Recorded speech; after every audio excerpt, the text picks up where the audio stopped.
نحمده ونصلي ونسلم على سيدنا ومولانا محمد رسوله النبي الأمين المكين الحنين الكريم الرؤوف الرحيم. أما بعد، بسم اللہ الرحمن الرحیم. معزز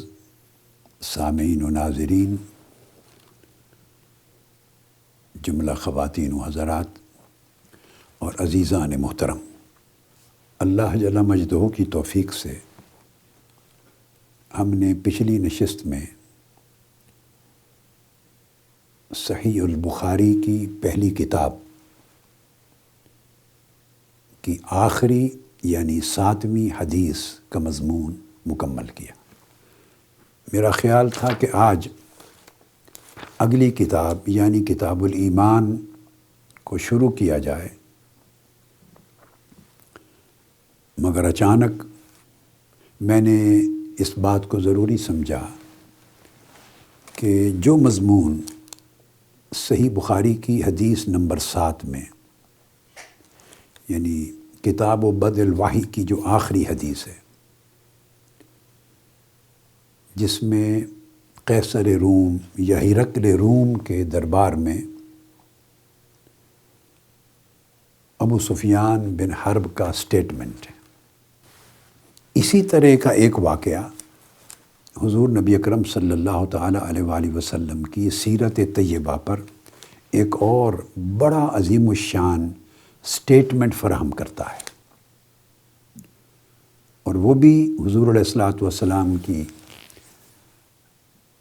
مبارک سیرت کا ایک عظیم ڈاکیومنٹ ہے. جیسے کتاب و بدء الوحی کے تحت ہم نے حضور علیہ الصلوۃ والسلام پر وحی کے نزول کی ابتدا کے باب میں ام المومنین حضرت عائشہ صدیقہ رضی اللہ تعالیٰ عنہ کی روایت کو بیان کیا، جس میں ام المومنین حضرت خدیجۃ الکبریٰ رضی اللہ تعالیٰ عنہ کا سٹیٹمنٹ تھا. آقا علیہ السلام کی سیرت طیبہ کے 5 ابواب بیان کیے. حضرت عبداللہ ابن مسعود نے آپ کی سیرت طیبہ پر ایک بہت بریف سٹیٹمنٹ دیا، جبرائیل امین کا ہر رات رمضان المبارک کی ہر شب آپ کے پاس آنے کے حوالے سے. پھر ابو سفیان بن حرب، ان کی زبان سے صحیح بخاری نے ایک بڑی جامع تصویر پیش کی آقا علیہ السلام کی سیرت طیبہ اور آپ کی تعلیمات کی. ایگزیکٹلی اسی کے ساتھ مشابہت اور مماثلت رکھتا ہے ایک اور سٹیٹمنٹ. تو میں نے چاہا کہ یہ صحیح بخاری کے حوالے سے چونکہ سیرت نبوی کے کچھ ابواب بیان ہوئے ہیں، اور وہ ابواب عجیب ہیں کہ وہ سٹیٹمنٹس ہیں. ایک آپ کی زوجہ مطہرہ کا سٹیٹمنٹ ہے، ایک صحابی کا سٹیٹمنٹ ہے، مگر اس زمانے میں جب وہ ابھی اسلام انہوں نے قبول نہیں کیا تھا، اور زمانہ قبول اسلام کے بعد وہ آگے نیریٹ کر رہے ہیں صحابہ کو. یہ سٹیٹمنٹ اس زمانے کا ہے جب کچھ صحابہ اکرام ہجرت کر کے حضور علیہ الصلوۃ والسلام کے حکم سے حبشہ چلے گئے تھے. وہاں حضور علیہ الصلوۃ والسلام کے سگے کزن ہیں حضرت جعفر بن ابی طالب، یعنی سیدنا مولا علی المرتضیٰ کرم اللہ وجہہ الکریم کے سگے بھائی ہیں جعفر بن ابی طالب. انہوں نے سٹیٹمنٹ دیا ہے، اور حبشہ کے بادشاہ نجاشی، اسمع نجاشی کی کورٹ میں اس کے دربار میں سٹیٹمنٹ دیا ہے. اسی طرح کچہری لگی ہے. تو میں نے چاہا کہ ان 3-4 سٹیٹمنٹس کا جو کنٹینٹ ہے اور اس کا جو ماحصل ہے وہ ایک جیسا ہے، تو اس مضمون کا تسلسل برقرار رکھ کے آج کی حدیث کو بیان کر کے تب ختم کریں ہم اس کو، اور انشاءاللہ اس کے بعد پھر کتاب الایمان صحیح بخاری کی شروع کریں گے. اس طرح جب ان خطابات کو یا لیکچرز کو یا دروس اور حلقات کو آپ تسلسل سے سنیں گے اکٹھے، تو آپ کو بڑا بینیفٹ ہوگا، اور آلموسٹ جتنے ضروری چیپٹرز ہیں سیرت طیبہ کے، جو براہ راست ہماری سیرت و کردار پر، ہماری طبیعت اور مزاج پر، ہمارے کنڈکٹ اور بیہیویئر پر، اور ہماری فکر اور سوچ پر، اور ہمارے طرز زندگی پر اثر ڈال سکتی ہیں، تو یہ احادیث بہت کارآمد ثابت ہوں گی۔ جب مکہ میں مظالم بہت بڑھ گئے، کفار اور مشرکین اور قریش مکہ نے اذیتوں کی انتہا کر دی اور بہت سویئر قسم کی پرسیکیوشنز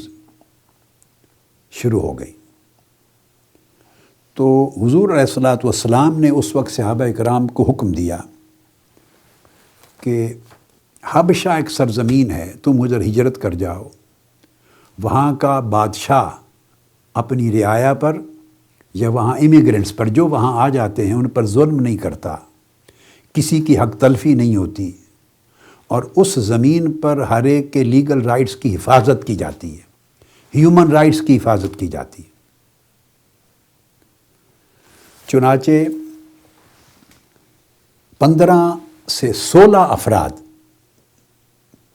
جس میں 11 کے قریب یا 12 مرد تھے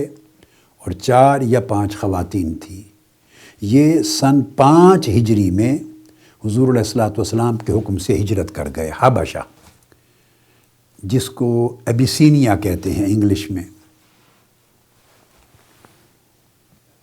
پھر اس کے بعد یہ پرسیکیوشن، یہ مظالم، یہ اذیتیں کفار اور مشرکین اور قریش مکہ کی بڑھتے بڑھتے اپنے انتہاء پہ چلی گئیں، حتیٰ کہ انہوں نے حضور علیہ الصلوۃ والسلام سے اور آپ کے پورے خاندان سے معاشرتی مقاطعہ کا فیصلہ کر لیا، سوشل بائیکاٹ، اور آپ کو یعنی ایک اس طرح کی جیل سمجھ لیں، شیب ابی طالب میں محصور کرنے کا آپ کو اور آپ کے پورے خاندان کے فالورز کو، جو آپ کے فالور تھے، ان کو گویا جیل کر دیا، کنفائن کر دیا، امپریزن کر دیا ایک گھاٹی میں جس کو شیب ابی طالب کہتے تھے، اور وہ مقاطعہ 3 سال تک چلا، ایک محاصرہ تھا، مقاطعہ تھا، ٹوٹلی سوشل اور اکنامک بائیکاٹ تھا۔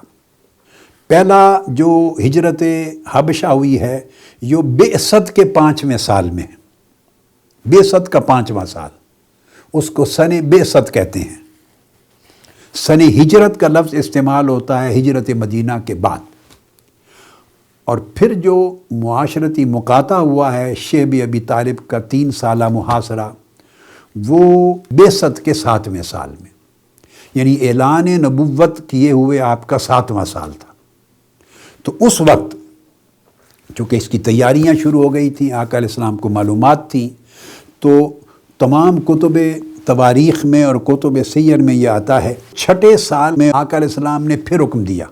مزید صحابہ کرام کو کہ آپ لوگ بھی حبشہ چلے جائیں۔ یہ حبشہ کی ہجرت ثانیہ ہے۔ تو تاریخ و سیرت کی کتابوں میں حبشہ کی 2 ہجرتیں ہوئی ہیں، ہجرت اولیٰ اور ہجرت ثانیہ۔ ہجرت اولیٰ 5 سن میں ہوئی ہے، سال بعثت، اور ہجرت ثانیہ حبشہ کی بعثت کے 6 سال میں ہوئی ہے۔ یہ کتب کے اندر اس کی تفصیلات آتی ہیں، جن کا سٹیٹمنٹ آج کوٹ کرنے والا ہوں۔ حضرت علی ابن ابی طالب کرم اللہ وجہ الکریم کے سگے بھائی حضرت جعفر بن ابی طالب، حضور علیہ الصلوۃ والسلام کے کزن، وہ 2nd ڈیلیگیٹ میں گئے ہیں، ہجرت ثانیہ میں گئے ہیں، اور سیدنا عثمان غنی رضی اللہ تعالیٰ عنہ، آقا علیہ السلام کی شہزادی حضرت سیدہ رقیہ رضی اللہ تعالیٰ عنہ کے ہمراہ، یہ پہلے وفد میں گئے ہیں 5 ہجری میں۔ اب یہ حدیث جو میں بیان کر رہا ہوں، مضمون پورا، یہ تو مسند امام احمد بن حنبل میں آئی ہے۔ مسند امام احمد بن حنبل کی یہ حدیث نمبر 1740 ہے، یعنی 1740 نمبر ہے اس حدیث کا، مسند احمد بن حنبل میں۔ مگر اب چونکہ دروس اور اسباق صحیح بخاری کے چل رہے ہیں، سو میں اس کو پہلے صحیح بخاری سے کوریلیٹ کر دوں، تاکہ ہم اس حدیث کو بیان کرنے سے قبل اسی واقعہ کے حوالے سے اپنا تعلق صحیح بخاری کے اسباق سے بھی جوڑ لیں۔ تو امام بخاری نے ہجرت الحبشہ کا باب قائم کیا ہے۔ یہ باب جو معروف نسخہ جات ہیں صحیح بخاری کے، اور میں اب اس وقت کوٹ کر رہا ہوں حافظ ابن حجر عسقلانی کی فتح الباری کے نسخہ سے اور معروف مطبوعہ نسخہ جات سے، فتح الباری سے، تو یہ صحیح بخاری کی کتاب مناقب الانصار ہے، اور اس کے اندر باب ہجرت الحبشہ، باب نمبر 37 ہے۔ اس میں ہجرت حبشہ کا ذکر آیا ہے، اور یہ ہجرت مدینہ سے میں نے عرض کر دیا پہلے ہوئی۔ جب صحابہ کرام مدینہ ہجرت کر گئے آقا علیہ السلام کے ساتھ، تو پھر حبشہ کے لوگوں نے جب سنا تو وہ وہاں سے پلٹ کے انہوں نے مدینہ طیبہ میں جوائن کر لیا تھا، میجورٹی نے۔ یہ جو صحیح بخاری میں باب قائم ہوا ہے، باب و ہجرت الحبشہ، تو آج کے مضمون کا یہ ریلیونس ہو جاتا ہے صحیح بخاری کے ساتھ، اور اس کا حدیث نمبر نوٹ کر لیں، 3872 3872 یہ صحیح بخاری کا حدیث نمبر ہے۔ اس میں سیدنا عثمان غنی رضی اللہ تعالیٰ عنہ آخر وقت میں شہادت سے قبل ایک بیان فرما رہے ہیں، اس میں آپ ذکر کرتے ہیں جو صحیح بخاری کی اس حدیث میں آتا ہے، جسے عروہ بن زبیر رضی اللہ تعالیٰ عنہ نے روایت کیا کہ سیدنا عثمان غنی رضی اللہ تعالیٰ عنہ فرماتے ہیں، وَكُنْتُ مِمَّنِ اسْتَجَابَ لِلَّهِ وَرَسُولِهِ وَآمَنْتُ بِمَا بُعِثَ بِهِ محمد صلی اللہ علیہ وسلم، میں ان اوائل لوگوں میں سے ہوں جنہوں نے آقا علیہ السلام کی دعوت پہ لبیک کہا اور آپ پر ایمان لے آئے، اور جو دین آپ لے کے مبعوث ہوئے تھے اس پر ایمان لائے۔ وَهَاجَرْتُ الْهِجْرَتَيْنِ الْأُولَيَيْنِ، یہ وہ بنیادی بات ہے، اور میں نے جو پہلی 2 ہجرتوں کا مہاجر ہوں۔ حضرت عثمان غنی رضی اللہ تعالیٰ عنہ نے چونکہ دونوں ہجرتوں کے وفود میں شمولیت کی اور آپ وہاں مقیم رہے، تو آپ فرما رہے ہیں کہ مدینہ طیبہ سے قبل جو پہلی 2 ہجرتیں ہوئی تھیں حبشہ کی، میں ان میں سے ہوں۔ اور پھر ذکر کرتے ہیں کہ آقا علیہ السلام کی صحبت میں رہا، آپ سے بیعت کی، اور یہ ذکر آیا۔ یہ امام بخاری نے حدیث حبشہ کی ہجرت کے باب میں لی ہے۔ اور پھر اس حدیث کو جو بیان کر رہا ہوں مضمون، اس کا مزید ریلیونس ہے، امام بخاری نے اس سے اگلا باب قائم کیا ہے، باب نمبر 38 اور وہ باب اسی کے تحت ہے، باب موت النجاشی۔ وہ جس بادشاہ کا ذکر آئے گا، نجاشی کا، جو کنگ آف ایبیسینیا تھا، تو اس کی ڈیتھ پر امام بخاری نے باب قائم فرمایا ہے، چونکہ یہ جو واقعہ آپ سنیں گے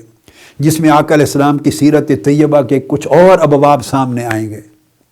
اس کے بعد وہ مسلمان ہو گیا تھا، اس نے کلمہ پڑھ لیا، اس نے اسلام قبول کر لیا، اس کو تھریٹ نہیں تھا، اس نے اپنی پوری ریاست کو قائل کر لیا اور وہ اس کے سپورٹر بن گئے، تو اس نے اسلام قبول کر لیا، اور اس کی کم و بیش 8 ہجری میں فتح مکہ سے پہلے یہ جو سال تھا اس میں ڈیتھ ہوئی، اور اکثر محدثین اور مورخین کے ہاں فتح مکہ کے بعد 9 ہجری میں، سن 9 ہجری میں ڈیتھ ہوئی، ہجرت کے 9ویں سال میں، اور بعض کے نزدیک جیسے امام بہقی نے بیان فرمایا دلائل و نبوت میں 8 ہجری میں ڈیتھ ہوئی۔ اب امام بخاری نے اس باب کے اندر کئی احادیث روایت کی ہیں۔ اب یہ نجاشی کی فضیلت ہے، اب یہ میں احادیث آپ کو سرسری سنا کے تاکہ اسباق صحیح بخاری کے بیان ہو جائیں، تو اس کو کوریلیٹ کر دیں گے اس حدیث سے جو مسند امام احمد بن حنبل کی، جو امام بخاری کے شیخ ہیں، وہ روایت کرتے ہیں اپنی مسند میں۔ حضرت جابر بن عبداللہ رضی اللہ تعالیٰ عنہ فرماتے ہیں، روایت کرتے ہیں کہ جب نجاشی کی ڈیتھ ہوئی مدینہ طیبہ میں 8 ہجری یا 9 ہجری میں، سن ہجری میں، آقا علیہ السلام نے فرمایا اس دن ہی نہ مات النجاشی مات اليوم رجل صالح، آج ایک نیک شخص کا انتقال ہو گیا۔ ڈیتھ حبشہ میں ہوئی، آقا علیہ السلام مدینہ طیبہ تھے، اور آپ کو معلوم ہے کوئی نیوز انفارمیشن پاس آن ہونے کے ذرائع نہیں تھے، یہ آقا السلام کے معجزات میں سے ہے۔ آپ نے مدینہ کی سرزمین سے نجاشی کو وفات پاتے ہوئے حبشہ میں دیکھ لیا، اور یہ خبر آقا علیہ السلام نے بریک کی۔ آپ نے فرمایا کہ آج وہ نیک شخص یعنی نجاشی، اس کی ڈیتھ ہو گئی، فَقُومُوا فَصَلُّوا عَلَىٰ أَخِيكُمْ أَسْمَعَ، سب لوگ اٹھو، صفیں باندھ لو میرے ساتھ اور نماز جنازہ ادا کرو۔ اپنے بھائی نجاشی اس کا ٹائٹل تھا، اس کی نماز جنازہ پڑھائی۔ پھر یہ جو حدیث میں نے کوٹ کی، یہ حدیث نمبر 3877 ہے۔ اس کے بعد اگلی حدیث لاتے ہیں امام بخاری، حدیث نمبر 3879، وہ بھی جابر بن عبداللہ رضی اللہ تعالیٰ عنہ سے مروی ہیں کہ ان النبی صلی اللہ علیہ وآلہ وسلم صلی علی صحۃ النجاشی فکبر علیہ اربع۔ آقا علیہ السلام نے نجاشی کی نماز جنازہ پڑھائی جس دن اس کی ڈیتھ ہوئی حبشہ میں، ادھر مدینہ میں، اور آپ نے 4 تکبیریں پڑھی۔ تو اس سے 4 تکبیروں کے مسئلے کو عکس کرتے ہیں فقہا۔ پھر اس کے بعد 3880، یہ ایک اور حدیث امام بخاری لاتے ہیں جسے حضرت ابو ہریرہ رضی اللہ تعالیٰ عنہ نے روایت کیا ہے، اور اس کا بھی یہی کہ آقا علیہ السلام نے اس کی تعزیت کی، اس کی نماز جنازہ پڑھائی اسی دن جس دن اس کی ڈیتھ ہوئی تھی، اور کہا کہ اس کے لیے دعائے مغفرت کرو۔ فَوَقَالَ اسْتَغْفِرُوا لِأَخِيكُمْ، اپنے بھائی نجاشی کے لیے دعائے مغفرت بھی کرو۔ پھر 3881 ایک اور حدیث امام بخاری لاتے ہیں، وہ بھی حضرت ابو ہریرہ رضی اللہ تعالیٰ عنہ راوی ہیں، اور اس کے کلمات بھی یہی ہیں کہ اخبرہم ان رسول اللہ صلی اللہ علیہ وآلہ وسلم صف بہم فی المصلی فصلی علیہ وکبر اربعا۔ آقا علیہ السلام نے جو جناز گاہ تھی اس میں تمام صحابہ کی صفیں بنائیں، اور صفیں بنا کر آقا علیہ السلام نے ان کے اوپر نماز جنازہ پڑھی، 4 تکبیریں پڑھی، صف بندی کرانے کے بعد 4 تکبیریں۔ اب یہ پورا باب چونکہ النجاشی پر امام بخاری نے قائم کیا ہے، ان کی ڈیتھ پر، ان کا جنازہ پڑھانے پر، اور آقا علیہ السلام کے اس عظیم معجزہ پر اور اس کی فضیلت کے بیان پر، کہ اس نے جو تکریم کی تھی آقا علیہ السلام کے غلاموں کی، وہ جو مسلمان پہنچے تھے مظلوم، کفار اور مشرکین مکہ کے مظالم سے تنگ آ کر نجات پانے کے لیے، وہاں تحفظ، حفاظت اور پناہ لینے کے لیے، اور اس نے ان کو پناہ دی تھی اور عزت کی تھی، تکریم کی تھی، میزبانی کی تھی، اچھا مہمان نواز بنا تھا، ان کے دین کو تحفظ دیا تھا، ان کے لیے کوئی مشکل نہیں آنے دی تھی، ان کو اپنی مذہبی آزادی دے دی تھی۔ اور کفار اور مشرکین مکہ نے جب اپنا وفد بھیجا تھا نجاشی کے پاس کہ وہ اسے کنونس کر کے، یہ جو جہاں سے مہاجر ہو کے چلے گئے ہیں ہجرت کر کے، جنہیں قریش کہتے تھے بھاگ کر چلے گئے ہیں مفرور، انہیں واپس لے آئیں تاکہ ہم پھر بدستور ان پر مظالم جاری رکھیں، اور اس نے انکار کر دیا تھا۔ آقا علیہ السلام نے اس کے اس طرز عمل اور اسلام کے قبول کرنے کی لاج رکھی، اس حد تک کہ جب حبشہ سے مسیحی لوگوں کا وفد آیا تھا، حبشہ سے کرسچنز کا وفد آیا تھا، تو مسجد نبوی نے آقا علیہ السلام نے اپنے دست مبارک سے ان کی تواضع کی تھی، ان کو کھانا پانی پیش کیا تھا، خود اپنے دست مبارک سے میزبانی کی۔ صحابہ کرام نے عرض کیا یا رسول اللہ ہم جو موجود ہیں اس خدمت کا موقع ہمیں دیں، ہم خدام موجود ہیں ہم کر لیں گے۔ فرمایا نہیں، اس بادشاہ نجاشی نے، ان کے بادشاہ نے اپنے ہاتھوں سے میرے گئے ہوئے مسلمان بھائیوں اور میرے غلاموں کی خدمت کی تھی، حفاظت دی تھی، مجھے اس کے احسان کا بدلہ خود چکا لینے دو۔ هل جزاء الاحسان الا الاحسان۔ اب چونکہ صحیح بخاری کے حوالے سے اتنا ریفرنس میں نے دیا، تعلق قائم ہو گیا نا، اب یہ حدیث میں اس موقع کی سناتا ہوں۔ تو جب دوسرا وفد بھی چلا گیا حبشہ، جب جعفر بن ابی طالب رضی اللہ تعالیٰ عنہ بھی پہنچے، تو قریش مکہ نے دیکھا کہ لوگوں کے لیے پناہ گاہ مل گئی ہے، تو انہوں نے 2 بڑے چوٹی کے اپنے لوگ متعین کیے، تحائف بھیجے، بہت سارا سامان خرید کر، اور کہا کہ وہاں جا کے رشوت کے طور پہ اس کے وزراء میں بانٹو۔ نجاشی کے جو مذہبی رہنما ہیں، اس کے حبشہ کے ریلیجس لیڈرز ہیں، پولیٹیکل لیڈرز ہیں، انفلوئنشل لوگ ہیں، ایلیٹ ہیں، جو رائے عامہ ہموار کرنے اور نجاشی کو کنونس کرنے میں، انفلوئنس کرنے میں رول پلے کر سکتے ہیں، ان کو تحائف دو۔ انہوں نے تحائف بانٹے، اور بانٹ کے پھر نجاشی کی کوٹ لگی، اس کا دربار، اور وہاں وہ پیش ہوئے۔ یہ جو حدیث ہے جسے امام احمد بن حنبل نے روایت کیا ہے،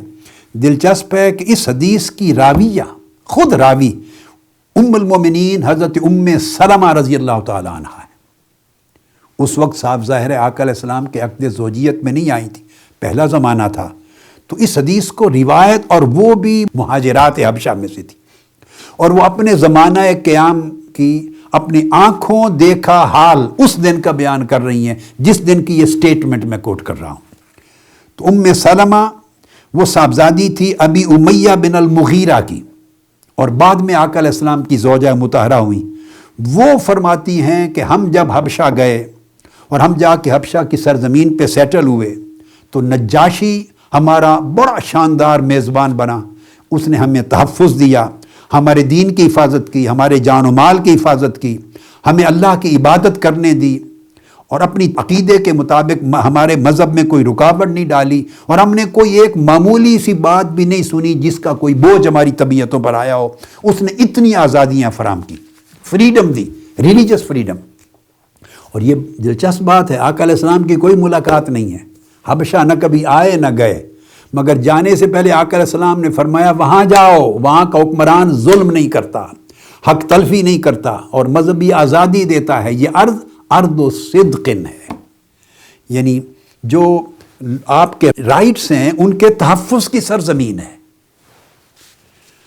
اب جب قریش مکہ نے تو وفد بھیجا اور وہ وفد پیش ہوا، اس نے جا کے ڈیمانڈ کی یہ جو لوگ بھاگ کے آئے ہیں یہ ہمیں واپس بھیج دو۔ نجاشی نے پوچھا کیوں واپس لینے آئے ہو؟ انہوں نے کہا ایک شخص اٹھا ہے، اس نے نئے دین کا دعویٰ کر دیا ہے، اور حدیث کے الفاظ ہیں کہ بدعت کا دین ایک شروع کر دیا، یعنی نیا، جو ہمارے آباء و اجداد کے طریقے سے ہٹ کر ہے۔ تو کچھ سر پھرے نوجوان ہیں، انہوں نے اس کے دین کو، دعوت کو قبول کر لیا ہے، اور چلو اگر اپنا دین چھوڑنا بھی تھا تو پھر کم سے کم تمہارے دین میں داخل ہو جاتے، یعنی کرسچینٹی قبول کرتے، تو وہ اپنے باپ دادا کے دین کو بھی چھوڑ گئے اور تمہارے مذہب یعنی کرسچینٹی میں بھی نہیں آئے، اس ایک نئے مذہب کے اندر داخل ہو گئے، اور یہ ہم سے بھاگ کے آئے ہیں، مفرور ہیں، تو ہمیں واپس دو۔ خیر، میں آگے واقعات آتے ہیں، تفصیل میں ان طرف نہیں جانا چاہتا کیونکہ میرا فوکس اب آگے اس چیپٹر پر ہے جو سیرت طیبہ کے پہلوؤں کو بیان کرتی ہے، تاکہ پچھلی جن بخاری شریف کی احادیث کے تسلسل میں جو مضمون بیان ہو رہا ہے، تسلسل کے ساتھ اس کے ساتھ یہ جڑ جائے اور یہ اس کا کنکلوژن بن جائے۔ اس دربار میں پھر نجاشی نے طلب کیا ان عرب دو قریشی مہمانوں کو بھی جو آئے تھے، اور جعفر بن ابی طالب کو بھی، اور آپ کے ساتھ جو باقی صحابہ اور صحابیات تھیں، اور کہا کہ تمہیں موقع دیتے ہیں۔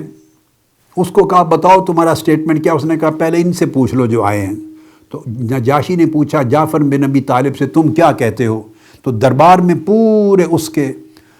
سارے ریلیجس لیڈرز تھے، اس کے وزراء تھے، اس کے امراء تھے، اس کے ایڈوائزرز تھے، اس کے پولیٹیکل اعیان تھے، اس کے تمام لوگ اور مسلمان بھی تھے، اور قریش مکہ کا وفد بھی تھا۔ وہاں حضرت جعفر بن عبداللہ نے سٹیٹمنٹ دیا ہے، اس نے کہا کننا قوما اہل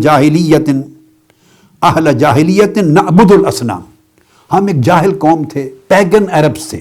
پیگن عربز جاہل قوم تھے، ہم بتوں کی پوجا کرتے تھے، آئیڈل ورشپرز تھے۔ وَنَأْكُلُ الْمَيْتَ، ہم کیرین مردار کھاتے تھے، یہ ہمارا طرز زندگی تھا۔ وَنَأْتِ الْفَوَاحِشِ، اور ہم انڈیسنٹ لوگ تھے، جب اندازہ کریں بے حیائی کا ارتکاب کرتے تھے، انڈیسنسی کا، گناہوں کا ارتکاب کرتے تھے۔ وَنَقْطَعُ الْأَرْحَامِ، اور بلڈ ریلیشن شپ جو خونی رشتے ان کو کاٹتے تھے، ان پر ظلم کرتے تھے۔ وَنُسِيءُ الْجِوَارِ، اور اپنی نیبرہڈ کے حقوق کو ختم کرتے تھے، پڑوسیوں کو نقصان پہنچاتے تھے، ان کی بے حرمتی کرتے تھے، ان کا کوئی حق نہیں دیتے تھے، اذیت دیتے تھے۔ وَيَأْكُلُ الْقَوِيُّ مِنَّ الضَّعِيفِ، ہم میں سے جو طاقتور تھا وہ کمزور کو کھا جاتا تھا۔ وہ اپنی پوری سوسائٹی کا نقشہ کھینچ رہے ہیں۔ اب اس حدیث کو اس لیے بھی لیا ہے کہ ہم اپنے من میں بھی ساتھ ساتھ جھانکتے چلے جائیں، اپنی انفرادی حالات کو بھی دیکھیں، اپنے اجتماعی حالات کو بھی دیکھیں، ایز این انڈیویجول ایک یونٹ کے طور پہ بھی دیکھیں، اور ایک ٹوٹیلٹی کے طور پہ بھی دیکھیں کہ ہم کہاں کھڑے ہیں، ہمارے اخلاق، ہمارے طور طریقے، ہمارے میلانات، رجحانات، ہمارا برتاؤ، ہمارا کنڈکٹ، ہمارا بیہیویئر، ہمارا way of thinking, way of acting کیا ہے، کہاں کھڑے ہیں۔ وہ کہتے ہم میں سے ہر قوی، طاقتور، اس کی جتنی طاقت تھی وہ ضعیف کو کھاتا تھا۔ اب کھانے سے مراد صاف ظاہر ہے وہ یہ تو نہیں کہہ رہا کہ وہ اس کی بوٹیاں ایسے دانتوں سے کاٹ کے تو اس کو سالن میں ڈالتا تھا، ہنڈیا پکا کے کھاتا تھا، نہیں، یعنی ہر طاقتور کمزور کا حق کھاتا تھا، اس کی عزت پر حملہ کرتا تھا، اس کے حقوق کھاتا تھا، غیر مساوی دولت کی تقسیم تھی، غیر عادلانہ تقسیم تھی،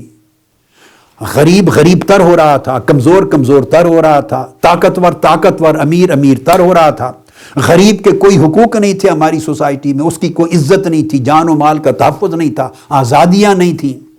اس کو حقیر دیکھتے تھے ہم، اور جو چاہتا اس کے حقوق سلب کر لیتا۔ اس نے کہا فَكُنَّا عَلَىٰ ذَلِكَ، ہم اس حال کے مطابق زندگی بسر کر رہے تھے، یہ ہماری سوسائٹی تھی، یہ ہمارا بیہیویئر تھا، یہ ہماری ہیبٹس تھی، یہ ہمارا ریلیجن تھا، یہ ہمارا کلچر تھا، یہ ہماری لائف تھی۔ حَتَّى بَعَثَ اللَّهُ إِلَيْنَا رَسُولًا، یہاں تک کہ اللہ نے ہمارے اندر ایک رسول کو مبعوث فرما دی، رسولاً منا، ہمارے اندر مبعوث فرمایا، نعرف نسبہ، اور ہم اس کی پیدائش کے وقت سے اس کو جانتے تھے، اور صرف پیدائش سے نہیں، اس کے نسب کو، اس کے خاندان کو، اس کے والدین کو، باپ دادا کو، نسب کو جانتے تھے، یعنی ہمارے لیے اجنبی نہیں تھا کہ ہم کسی بھول میں آ گئے ہیں۔ وَصِدْقَهُ، اور اعلان نبوت سے پہلے اس کے سچے ہونے کو جانتے تھے، اس کی صداقت کو، ٹروتھفل تھا، صادق اور امین تھے، ہم جانتے تھے۔ وَأَمَانَتَهُ کا لفظ یعنی امانت، آنسٹ تھا، ٹرسٹ وردی تھا، ہم ان کو یہ بھی جانتے تھے۔ وَعَفَافَهُ، اور ان کی طہارت، ان کی پاکیزگی اور پاکیزہ دامنی جانتے تھے، ان کے دامن پہ کوئی چھینٹا نہیں تھا، کوئی چھینٹا نہیں تھا، ان کے اخلاق، ان کی طہارت، ان کی طبیعت، ان کی امانت، ان کی صداقت، ان کے اندر ساری خیر، ہم ان کو جانتے تھے شروع سے۔ فَدَعَانَا إِلَى اللَّهِ لِنُوَحِّدَهُ، پھر انہوں نے ایک وقت آیا کہ ہمیں دعوت دی اللہ کی توحید کی طرف،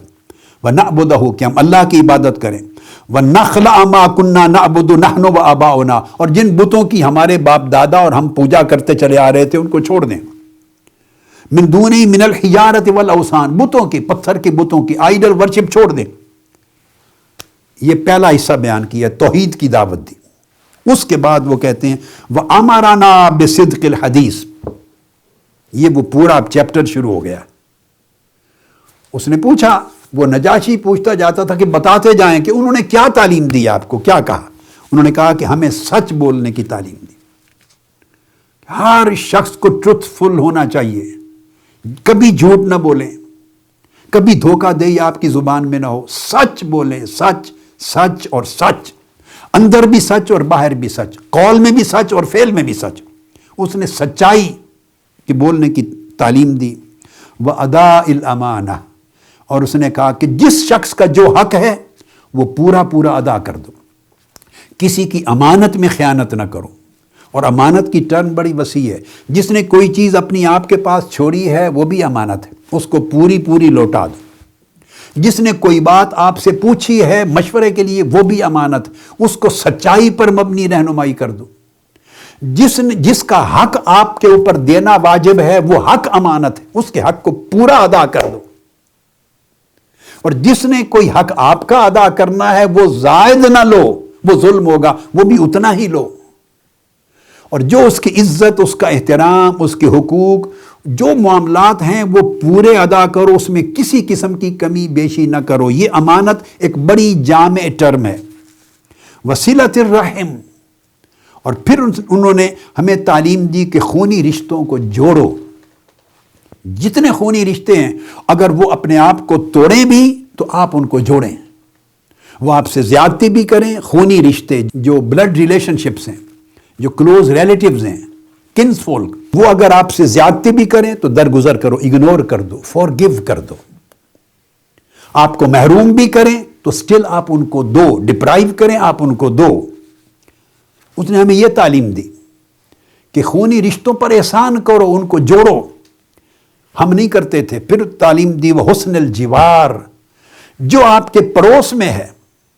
اس کے ساتھ بھلائی کرو، نیکی کرو، اس کے ساتھ احسان کرو۔ اب جوار کو سن لیں،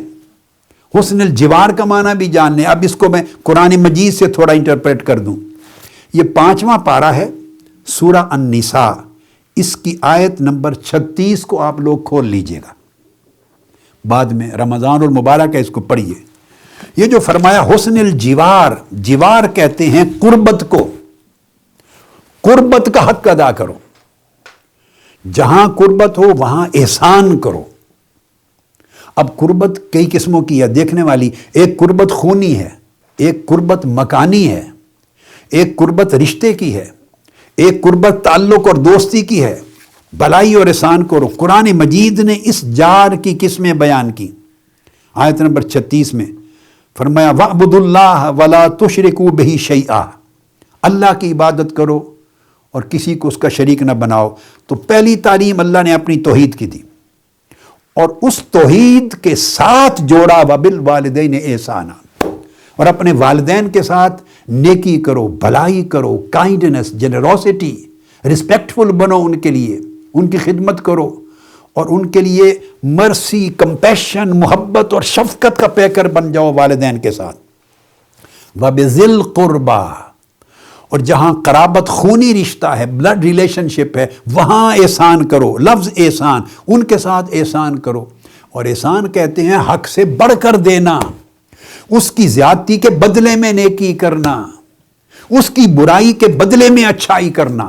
فرمایا اگر اچھائی کی دوسرے نے اور جواباً اچھائی کی تو یہ احسان نہیں ہے، یہ بینیفیسنس، یہ بینیولنس نہیں ہے، یہ عدلے کا بدلہ ہے، یہ ایکشن کا ریئیکشن ہے، عمل کا صلہ دے رہے ہیں، واپسی دے رہے ہیں، احسان نہیں۔ آقا علیہ السلام نے فرمایا احسان احسان ہوتا ہے کہ جو وہ ڈیزرو بھی نہیں کرتا وہ دو، جتنا ڈیزرو کرتا ہے اس سے زیادہ دو، اپنے حق میں سے زیادہ نکال کے دو۔ وہ اگر برائی بھی کرے تو بھلائی کرو تو تب احسان ہوگا، اگر بھلائی کے جواب میں بھلائی ہو تو یہ بدلہ ہے، احسان نہیں ہے۔ برائی کے جواب میں اچھائی ہو تو یہ احسان ہے،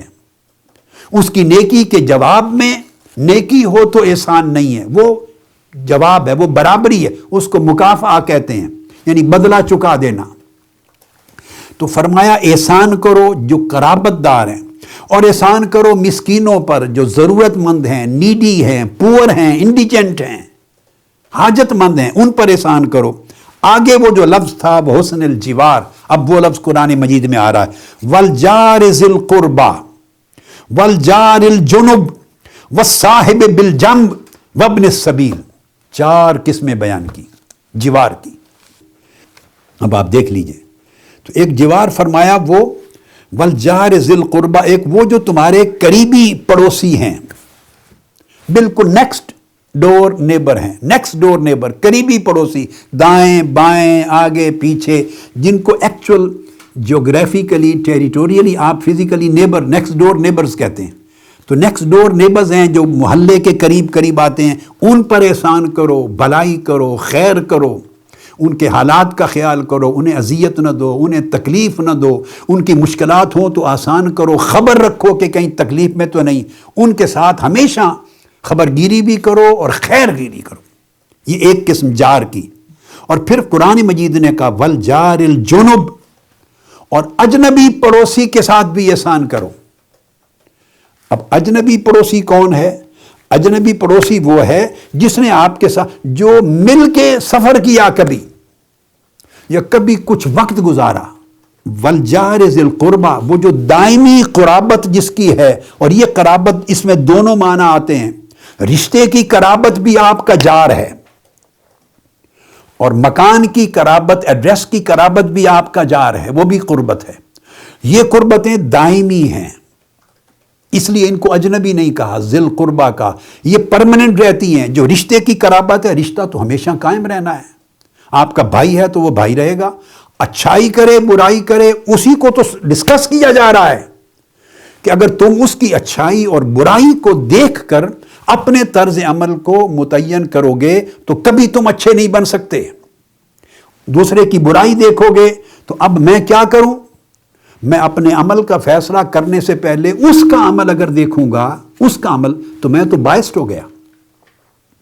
میرا ذہن تو آلریڈی بلیک ہو گیا، ڈارک ہو گیا، میرے ذہن میں تو اس کے عمل کی برائی چھا گئی، تو اب میرے پاس تو وہ اتنی طاقت نہیں کہ میں برائی دیکھ کر سمجھ کر اپنے ذہن میں رجسٹر کر کے اس کی زیادتی پھر میں اچھائی کیسے کر سکتا ہوں. نہیں، اس نے برائی کی اچھائی بالکل نابینا ہو جاؤ، بلائنڈ ہو جاؤ، اس کی برائی نہ دیکھو، فقط یہ سمجھو کہ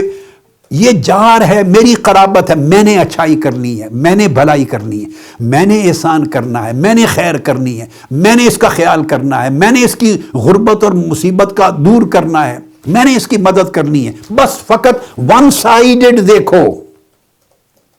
اس کے عمل کو نہ دیکھو. اس کا عمل دیکھو گے تو پھر بدلے کی طرف آ جاؤ گے، ریونج ہو جائے گا یا اس کا بدلہ ہو جائے گا، ریٹریبیوشن ہو جائے گا یا کمپنسیشن ہو جائے گی. تو نہ ریٹریبیوشن احسان ہے نہ کمپنسیشن احسان ہے. احسان ہے کہ اس کی برائی کے جواب میں آپ بھلائی کریں. اور پھر دوسرا جو ہے وہ فرمایا والجار الجنب، اجنبی پڑوسی. اجنبی پڑوسی کا لفظ اس لیے کہا کہ وہ شخص جس کے ساتھ آپ کی کچھ شناسائی ایک عرصہ رہی، دوستی رہی، خونی رشتہ بھی پرماننٹ نہیں تھا اور پرماننٹ آپ کا پڑوسی بھی نہیں تھا، وہ آپ کا کلیگ ہے، آپ نے دفتر میں مل کے کام کیا. تمام لوگ توجہ سے سمجھیں، دینی لوگ، مذہبی لوگ، دنیاوی لوگ، سارے سمجھیں، ہر شخص کی زندگی براہ راست اس امر سے متعلق ہے. اور کارکن لوگ سمجھیں، کارکنان جو دینی مذہبی جماعتوں، تنظیموں، تحریکوں میں کام کرتے ہیں یا کرتے رہے ہیں یا ان کے اندر ہیں یا ان سے جدا ہو گئے ہیں، الگ ہو گئے ہیں، سیاسی کارکن، سماجی کارکن، کسی جماعت میں رہا ہے، وہ سارے سمجھیں کہ کل جو زمانہ 10 15 20 سال کا آپ نے گزارا تھا کسی جماعت میں، آج نئی جماعت کو دیکھا تو آپ اس میں شامل ہو گئے، وہ جو 15 سال گزارے ہیں ان کا حیا سمجھایا جا رہا ہے. آپ نے نئی وابستگی، وفاداری بنا لی ہے، چلیں یہ آپ کا اپنا پولیٹیکل فیوچر ہے، سوشل فیوچر ہے، اکنامک فیوچر ہے، بزنس فیوچر ہے، آپ کے اپنے بینیفٹس ہیں، ایک طرف رکھیں. مگر وہ جو زمانہ گزارا ہے وہ والجار ذی القربى والجار الجنب اور والصاحب بالجنب، وہ جو زمانہ گزارا اکٹھا، اس کا حیا رکھنا، اس کو اللہ پاک نے اپنی توحید کے ساتھ جمع کر دیا ہے. حیا ہے. یہ تمام کارکنان کے لیے میری تعلیم ہے، وہ سیاسی ہیں یا مذہبی ہیں. بھئی اگر عمر بھر کسی کو پسند کرو اور ساتھ چلتے رہو، یا آپ کا مفاد اس کے ساتھ پورا ہوتا رہے یا آپ کی طبیعت کے مطابق ہوتا رہیں تو پھر تو آپ کبھی وہ حیا سے نہیں ہٹتے، آپ اس کے ساتھ رہتے ہیں. لیکن یہ پرابلم اس وقت آتا ہے جب تعلق ٹوٹتا ہے. جب تعلق ٹوٹتا ہے، آپ جدا ہوتے ہیں، تو جب جدا ہوتے ہیں تو کسی اختلاف سے وجہ سے جدا ہوئے ہوں گے، یا کوئی رنج ہوگا یا کوئی ملال ہوگا یا کوئی عناد ہوگا یا آگے کوئی مفاد ہوگا یا کوئی خوف ہوگا. تو یا آپ کو وہاں سے جدا کرنے کا سبب کوئی اگلا مفاد بنے گا، یا مفاد نہیں ہے کہیں بھی تو کوئی نہ کوئی چھپا ظاہر چھوٹا بڑا عناد، اختلاف، رنج اور ملال ہوگا.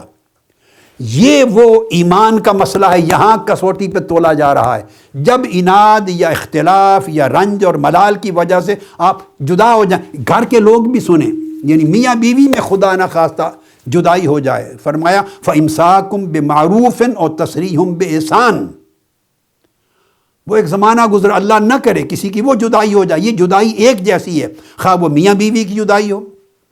خواہ وہ استاد اور شاگرد کی جدائی ہو جائے،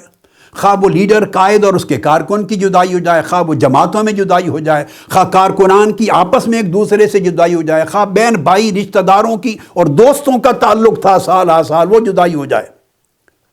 اب قرآن مجید اس کو بتا رہے والجار ذی القربى والجار الجنب والصاحب بالجنب ابن السبیل، جن کے ساتھ ایک زمانہ اکٹھا گزارا ہے، وہ جیوار پیدا ہو گیا ہے. اس جیوار کا حیا رکھنا مرتے دم تک یہ ایمان ہے. تو سمجھا یہ رہا ہوں کہ جب تک تو آپ اس جیوار کے ریلیشن میں ہیں، اس وقت تک کوئی چیلنج نہیں، کوئی مشکل نہیں، چونکہ یا آپ کا مفاد پورا ہو رہا ہے، یا آپ کی سیٹسفیکشن ہے، یا آپ کی دوستی ہے تو آپ کی کنسولیشن ہے، اطمینان ہے، آپ مطمئن ہیں، خوش ہیں، راضی ہیں. Many reasons. جب تک جیوار قائم ہے تو آپ مطمئن ہیں، اس وقت تو آپ کے ایمان کو چیلنج ہی نہیں ہے. آپ کی دوستی ہے، آپ کا تعلق ہے، آپ کا مفاد پورا ہو رہا ہے، آپ کی ضرورت پوری ہو رہی ہے، آپ کا ذہن مطمئن ہے، دل مطمئن ہے، جہاں اطمینان ہوتا ہے وہاں تو پرابلم نہیں آتا، حیا کو کوئی چیلنج نہیں آتا۔ قرآن مجید اور حدیث پاک جو بتا رہی وہ یہ، جب وہ جوار ٹوٹتا ہے، اس لیے فرمایا اجنبی کہ وہ عارضی طور پہ تھا ایک وقت کے لیے، خواہ وہ سال ہا سال رہا، جب وہ ٹوٹا کسی وجہ سے ٹوٹا، وہ بحث نہیں ہو رہی ہے آپ درست ہیں یا جن کو چھوڑ کے آئے وہ درست ہیں، یہ سوال نہیں ہے، ٹوٹ گیا وہ جوار، وہ تعلق ٹوٹ گیا، وہ نیبرہڈ ٹوٹ گئی، وہ ریلیشن شپ ٹوٹ گئی، وہ کنیکشن ٹوٹ گیا۔ اب آپ کسی اور جگہ جڑ گئے یا نہیں جڑے، کسی اور جماعت میں چلے گئے یا نہیں گئے، کسی اور دوستی اور سنگت میں چلے گئے یا نہیں گئے، ایک استاد کو چھوڑا کسی نئے استاد کے شاگرد ہو گئے یا نہیں ہوئے، ایک لیڈر کو چھوڑا کسی اور لیڈر کے پیروکار ہو گئے یا نہیں ہوئے، کسی نئی دوستی میں چلے گئے یا نہیں ہوئے، مگر پچھلا جوار ٹوٹا۔ اب جب ٹوٹ گیا تو اس میں کوئی رنج ملال، کوئی اچھی یادیں بری یادیں ساری مکسچر ہوتا ہے۔ اس کے لیے اللہ پاک نے فرمایا کہ اس کا اسی طرح حیا کرو کہ جس طرح تم اس زمانے میں حیا کرتے تھے جب اکٹھے تھے۔ شوہر کو کہا اگر اختلاف کی وجہ سے جدائی بھی ہو گئی تو اس بیوی کو کہ راز نہ اٹھاؤ، اس کے پردے نہ اٹھاؤ، اس کے بارے میں بری باتیں نہ کرو، اسی طرح حیا کرو، کیونکہ قرآن مجید نے کہا تم اپنے پہلو جوڑ چکے ہو۔ میاں کو کہا اور بیوی کو تم پہلو پہلو زندگی گزار چکے ہو، تمہارے پہلو جڑے ہوئے تھے، اب پردے نہ اٹھاؤ، بے حیا نہ بنو۔ بیوی کو کہا کسی ناراضگی کی وجہ سے شوہر نے ڈیورس کر دی، شوہر یا بیوی نے ڈیورس لے لی، کوئی رنج ملال بنتا ہے تو جدائی ہوتی ہے نا، کوئی ماتھے پہ لکھا ہوا نہیں ہوتا کہ رنج ہے، کوئی ہوگا، اب پردے میں رہ جاتا ہے، رنج پردے میں رہتا ہے، ملال پردے میں رہتا ہے، وہ سوائے دو بندوں کے کسی اور کو نہیں پتا ہوتا انلیس اس کو اظہار نہ کر دیں۔ وہ جو پردے میں ہے، کہا اس پردے پر پردہ رکھو، یہ حیا ہے کہ تم نے وقت اکٹھا گزارا ہے، مرتے دم تک اس کا حیا کرو، برائیاں بیان نہ کرو۔ شاگرد تبدیل ہو جاتے ہیں، کارکن تبدیل ہوتے ہیں، جماعتیں تبدیل ہوتی ہیں، رشتے وفاداریاں تعلق بدلتی ہیں، کبھی کٹ جاتی ہیں، مگر اچھے گزرے ہوئے زمانے کا حیا رکھنا یہ ایمان ہے، یہ معنی ہے جوار کا۔ تو فرمایا اجنبی پڑوسی جس سے ایک زمانے کی دوستی پڑوس رہا، نیبرہڈ اور تعلق رہا، اور اکٹھے ہم سفر رہے، ایک مشن میں، ایک تحریک میں، ایک جماعت میں، ایک ادارے میں، ایک مدرسہ میں، ایک مکتب میں، ایک سیاسی جماعت میں، ایک اینٹیٹی میں، ایک رشتہ داری میں، ایک ورکنگ گروپ میں، ایک آفس میں، جو لنک رہا، جس طرح کا بھی لنک رہا، ہر شخص اپنے اوپر اپلائی کر لے۔ تو فرمایا وہ اب ختم ہو گیا کسی وجہ سے، اب مومن وہ ہے جو مرتے دم تک اس حیا کا منہ نہ کھولے، حیا نہ توڑے، ہمیشہ اگر اچھائی بیان نہیں کر سکتا، اس کے دل میں تنگی آ گئی ہے، تو پھر آقا علیہ السلام نے فرمایا خاموش رہے، یہ بھی نیکی ہے۔ بولو تو اچھائی بولو،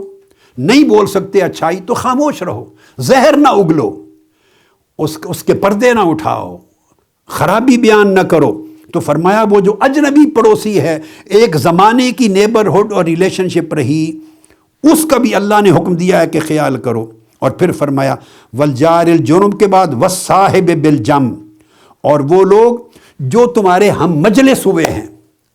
کسی ایک مجلس میں اکٹھے بیٹھتے تھے، والصاحب بالجنب، ایک استاد سبق دیتا تھا، تم اکٹھے ہم سبق تھے، تو کلاس فیلوز کا بھی حیا قرآن مجید نے سمجھایا، آفس کے کولیگز کا حیا، جماعتوں کے اپنے کارکنان کا حیا، وہ لوگ جو مل بیٹھ کے پڑھتے تھے، سبق لیتے تھے، انجوائے کرتے تھے، چائے کے کپ پر بیٹھتے تھے، کسی کافی پلیس کے اوپر، والصاحب بالجنب، میڈیا میں کام کیا، پریس میں کام کیا، کسی جماعت میں، کسی دفتر میں، کسی آرگنائزیشن میں، جہاں بھی اکٹھے دفتر میں بیٹھتے تھے، چائے پیتے تھے، کافی پیتے تھے، گپ شپ کرتے تھے، دین سیکھتے تھے، کتاب پڑھتے تھے، کلاس میں پڑھتے تھے، گویا فرمایا والصاحب بالجنب، یعنی ہم مجلس تھے، تمہاری مجلس کمپنی سٹنگ ایک تھی۔ وہ جو سٹنگ کا زمانہ اکٹھا گزرا، فرمایا یہ بھی ایمان میں سے ہے اور اللہ کی توحید کے ساتھ جڑا ہوا ہے، رشتہ جڑا ہوا، کہ اس کا بھی حیا کرو، اس کے اوپر زبان نہ کھولو، برائی نہ بیان کرو۔ وابن السبیل، اور جو مسافر آ جائے تو فرمایا اس کا بھی حق ادا کرو۔ اور پھر وما ملکت ایمانکم، جو تمہارے زیر دست ہو، خدام ہو، ملازم ہو، کام کریں، تو ان کا بھی حیا کرو۔ تو قرآن مجید نے یہ جو بیان کیا جوار، اور پھر دوسرے مقام پر آگے چل کے جوار کا ایک اور مقام پہ قرآن مجید کی سورہ بنی اسرائیل میں آیت نمبر 23 میں جہاں پھر فرمایا والدین کا اللہ کی توحید کے ساتھ فرمایا وبالوالدین احسانا، والدین کے ساتھ احسان کرو، اما یبلغن عندک الکبر احدہما او کلاہما، اگر دونوں والدین بوڑھے ہو جائیں یا دونوں میں سے کوئی ایک، تو جب بڑھاپا آتا ہے تو صاف ظاہر ہے مزاج طبیعتیں وہ پہلے جیسی نہیں رہتی، فلا تقل لہما اف، ان کو اف بھی نہ کہو۔ اب یہ جو والدین ہیں یہ بھی ذہن میں رکھ لیں، والدین دو قسموں کے ہیں، ایک جسمانی والد ہیں، ایک روحانی والد ہیں۔ جن کے بطن سے پیدا ہوئے وہ تمہاری جسمانی ماں ہیں، جن کے نطفے سے پیدا ہوئے، جنہوں نے پرورش کی، جسمانی طور پہ پالا پوسا، یہ والدین جسمانی والدین۔ آپ کا شیخ، آپ کا استاد، آپ کا لیڈر، آپ کا مربی، جس استاد جس نے آپ کو تعلیم دی، آپ کی تربیت کی، آپ کو فکری، روحانی، نظریاتی اور علمی طور پہ، اخلاقی طور پہ پالا پوسا، وہ بھی آپ کے والدین ہیں۔ یہی درجہ، یہ ابوت ہے، یہ روحانی ابوت ہے، فکری ابوت ہے، وہ آپ کی جسمانی ابوت ہے۔ تو فرمایا فلا تقل لہما اف، اف بھی نہ کہو۔ اف کا مطلب کیا ہے؟ یعنی single world of displeasure, world of annoyance, world of impatience, بے صبری کا لفظ نہ بولو۔ ایسے ماں یا باپ سے جس لفظ سے آپ کا بے صبر ہونا آ جائے، تنگ ہونا ثابت ہو جائے کہ آپ تنگ آ گئے ہیں، بس انف از انف ہو گیا ہے، اور میں بڑا مشکل آپ کی بات سن کے یہ ٹربل ہو گیا ہے، ایسا لفظ جس سے اس کا دل ٹوٹے، آپ کی بے صبری ظاہر ہو، آپ کے اندر عزت و احترام کی کمی۔ فرمایا ایک لفظ اف، اف کا اٹ سیلف معنی کوئی نہیں، سمبولک ورڈ ہے، اف یہ بھی نہ کہو، یعنی ایک لفظ بھی ایسا نہ بولو جس کے آپ کے مزاج کے اندر تلخی پتہ چلے، بیزاری کا اندازہ ہو کہ آپ بے صبر ہو گئے ہیں یا تنگ آ گئے ہیں، اتنا اظہار بھی نہ ہو، یہ معنی۔ اور ولا تنہرہما، اور سخت کلمہ بھی نہ بولو جس سے وہ سمجھے کہ جھڑکا جا رہا ہے۔ وَقُلْ لَهُمَا قَوْلًا كَرِيمًا، اور ان سے جب بات کریں تو بڑے ادب کے ساتھ، بڑے جینرس ورڈز کے ساتھ بات کرو، کائنڈ ورڈز، اس آپ کے الفاظ میں بھی محبت و شفقت جھلکے۔ اور پھر آگے فرمایا کہ نرم دلی اور عجز و انکساری کے بازو جھکا دو، سراپا سبمیشن، ہیوملٹی، رسپیکٹ بن جاؤ، اتنی تواضع انکساری اولاد والدین، اور والدین دونوں ہیں، یہ والدین پر اپلائی کرے گا اولاً، اور اساتذہ، شیوخ، آپ کے ٹیچرز، مربی، رہنما، ان پر جنہوں نے ایکچول تربیت کی ہے، تعلیم دی ہے، دینی روحانی نشو و نما کی ہے، تو ان اساتذہ پر بھی یہ اپلائی کرے گا اسی طرح۔ اور یوں کرو کہ اللہ ان پر اسی طرح رحم فرما جیسے میں بچہ تھا اور مجھے پالا ہے انہوں نے، جس رحمت و شفقت سے تو وہی رحمت و شفقت ان پر فرما، یعنی کنسرن آپ کا ان کے ساتھ ہو۔ تو آگے چل کے پھر فرمایا وَآتِ ذَا الْقُرْبَى حَقَّهُ وَالْمِسْكِينَ وَابْنَ السَّبِيلِ، اور جن کی قرابت اور کوئی ریلیشن شپ ہے، اس ریلیشن شپ کا تذکرہ سارا ہو چکا ہے، ان کے حق ان کو دو، محتاج کو دو، مسافروں کو دو۔ اور اگر آپ کوئی ضرورت مند آتا ہے فرمایا اور تم دینے کی پوزیشن میں نہیں ہو، ایکسکیوز کرنا ہے، معذرت کرنی ہے، تو معذرت کرنے کے لیے بھی جینرس ورڈز یوز کرو، تکریم کے، اس کا دل نہ ٹوٹے، بے عزتی محسوس نہ ہو، یہ نہ سمجھے کہ مجھے دھتکار دیا ہے، یعنی معذرت کرتے ہوئے بھی اچھے اخلاق کے الفاظ کا چناؤ کرو۔ یہ حسن الجوار کا معنی بیان کیا میں نے، کہ جہاں جہاں جوار ہے، قربت ہے، تعلق ہے، ریلیشن شپ ہے، قربت ہے، جہاں جہاں طرح طرح کی نیبرہڈ ہے، اس کا ہمیں اس کے احسان کا تعلیم دیتے ہیں۔ والکف عن المحارم، اور ہر وہ چیز جو حرام ہے، جس میں بے حیائی ہے، جس میں اللہ کی نافرمانی ہے، اس سے رکنے کا حکم دیتے ہیں۔ والدماء، خون بہانے سے رکنے کا حکم دیا اس پیغمبر نے ہمیں کہ کسی کا خون نہ بہاؤ، قتل نہ حق نہ کرو۔ وَنَهَانَا عَنِ الْفَوَاحِشِ، ہر قسم کی بے حیائیوں سے ہمیں روکا۔ وَقَوْلِ الزُّورِ، جھوٹ بولنے سے روکا۔ وَأَكْلِ مَالِ الْيَتِيمِ، یتیموں کا مال کھانے سے روکا۔ وَقَذْفِ الْمُحْصَنَةِ، اور پاک دامن خواتین پر تہمت لگانے سے روکا۔ یعنی سوسائٹی کا وے آف تھنکنگ چینج کر دیا۔ جس سوسائٹی میں، یعنی وہ بیان کرتے ہیں ہماری سوسائٹی میں عورت کی کوئی عزت نہیں تھی، عورت لائق تکریم، لائق عزت کوئی چیز ہی نہیں تھی، اور بچی پیدا ہوتی زندہ دفن کر دیتے، مار دیتے، کوئی وراثت نہ دیتا۔ ہم تو عورت کو، ہمارے لیے عورت کا سہاری سوسائٹی میں عزت اس کا حق نہیں تھا۔ فرمایا اس کی عزت پر ایک حرف بولنے سے بھی روک دیا، خبردار، نہ صرف عزت کرو بلکہ اس کی عزت کے خلاف ایک حرف بھی زبان پہ نہ لاؤ۔ الزام تراشیوں سے روک دیا اس نے ہمیں، اور پھر ہمیں تعلیم دی یہ سارا بیان کر کے، معاملات کا، اخلاق کا، حقوق کا، آداب کا بیان کر کے پھر فرمایا، پھر ہمیں حکم دیا کہ ایک اللہ کی عبادت کرو اور شرک نہ کرو،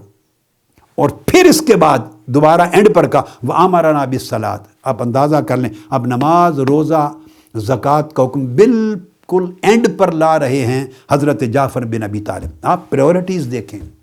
کیسی شخصیتیں آقا علیہ السلام نے تیار فرمائی تھی، تعلیمات کی ترجیحات اور درجہ بندی کیسے کی تھی، آرڈر کیا تھا پریورٹی کا، یعنی وہ سارے اخلاق کے معاملات، لوگوں کے حقوق پورا کرنا، حقوق العباد، لوگوں کے معاملات کو بہتر کرنا، بھلائی کرنا، احسان کرنا، ہر ایک کے حق کا خیال کرنا، بے حیائی سے رکنا، بے شرمی سے رکنا، کسی کے ساتھ زیادتی نہ کرنا، کسی کا پردہ نہ اٹھانا، تلخی نہ کرنا، زیادتی نہ کرنا، زہر نہ اگلنا، جب بولنا خیر بولنا، اچھائی بولنا، بھلائی بولنا، یہ ساری چیزیں جب امانت اور صدق، یہ سارا بیان کر کر کے اینڈ پر کہتے ہیں وَآمَرَنَا بِالصَّلَاةِ، اور اس نے ہمیں نماز کا حکم دیا کہ اس طرح اللہ کے حضور جھکنا ہے، نماز ادا کرنی ہے، وَالزَّکَاةِ، اور اپنے مال میں سے مقررہ حصہ زکوٰۃ کے طور پہ نکال کے غریبوں اور مستحقوں کو دینا ہے، والصیام، اور سال میں ایک مرتبہ رمضان کے روزوں کا ذکر دیا۔ یہ 14 چیزیں حضرت جعفر بن ابی طالب نے اس سٹیٹمنٹ میں کہی ہیں۔ جو نجاشی نے پوچھا بتاؤ وہ پیغمبر کون ہے، اس کی تعلیم کیا ہے، اس نے تمہیں کیا سمجھایا ہے، اور وہ مذہب کیا ہے جس کے پیروکار تم بن گئے ہو، یہ پورے مذہب کی تصویر ہے۔ تو اگر تو مذہب اور دین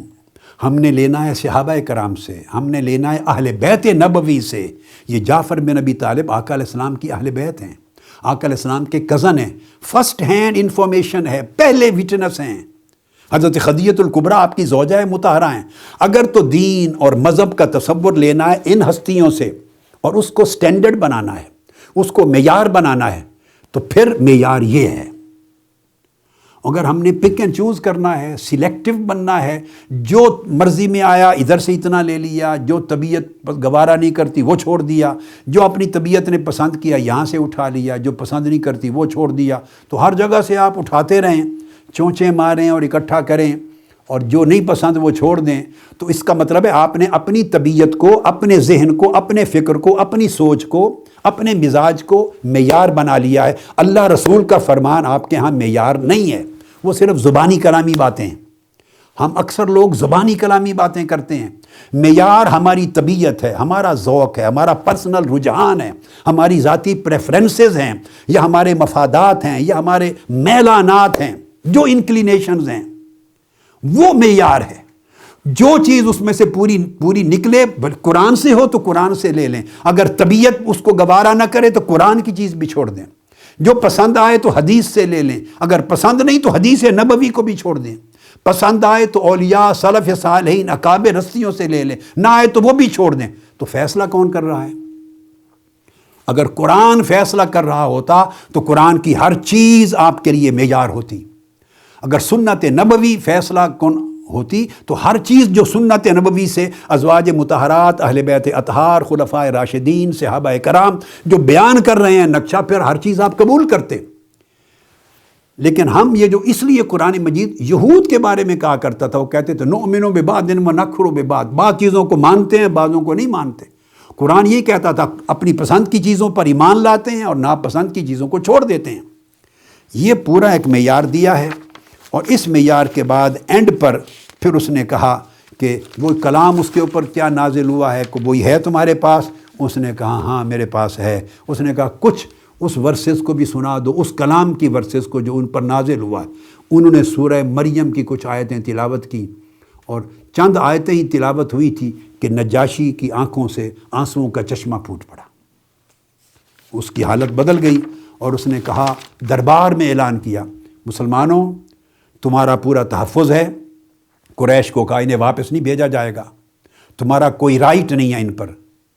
یہ ساری تعلیمات وہ ہیں جو موسیٰ علیہ السلام نے دی تھی، پہلے انبیاء دیتے چلے آئے ہیں، جو کتب میں موجود ہیں۔ یہ حقانیت پر مبنی میسج ہے۔ چلے جاؤ، ان کو کہا آزادی کے ساتھ اپنا مذہب پریکٹس کرو، تمہیں کوئی پریشانی نہیں، نہ تمہیں کوئی روک سکتا ہے، نہ تمہیں کوئی ڈرا دھمکا سکتا ہے۔ پھر ہجرت مدینہ کے زمانے تک وہ وہاں رہے۔ تو یہ نقشہ تھا آقا علیہ الصلوۃ والسلام کی سیرت طیبہ کا، جس کو میں نے صحیح بخاری سے ریفرنس دے کے کو ریلیٹ کیا، اور مسند امام احمد بن حنبل کی یہ حدیث، اس کے ذریعے وہ ایک اور چیپٹر رکھا۔ اب اس کو اور پچھلی جو احادیث ہیں، ہرقل روم کی دربار کی سٹیٹمنٹ، اور خدیجہ الکبریٰ رضی اللہ تعالیٰ عنہ کی سٹیٹمنٹ، اور ام المومنین عائشہ صدیقہ رضی اللہ تعالیٰ عنہ کی، اور عبداللہ ابن عباس، ان 4-5 سٹیٹمنٹس پہ مشتمل جتنے دروس ہوئے ہیں اور اسباق ہوئے ہیں، ان کو کسی وقت الگ کر لیں،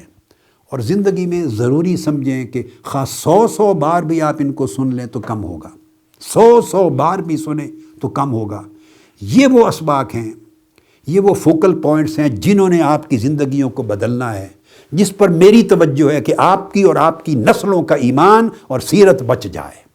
اور اس نور سے منور اور روشن ہو جائے جو نور آقا علیہ السلام کی حدیث پاک، تعلیمات اور سیرت طیبہ سے اور قرآن مجید کی آیات سے ہمیں ملا ہے۔ اللہ رب العزت ہمیں اس کی توفیق دے۔ انشاءاللہ تعالی اگلی نشست جو ہے وہ صحیح البخاری کی کتاب الایمان سے شروع ہو رہی۔ والسلام علیکم ورحمۃ اللہ وبرکاتہ۔ سب سے پہلے نئی ویڈیوز کو حاصل کرنے کے لیے شیخ الاسلام ڈاکٹر محمد طاہر القادری کے آفیشیل یوٹیوب چینل کو سبسکرائب کریں اور بیل آئیکن کلک کریں۔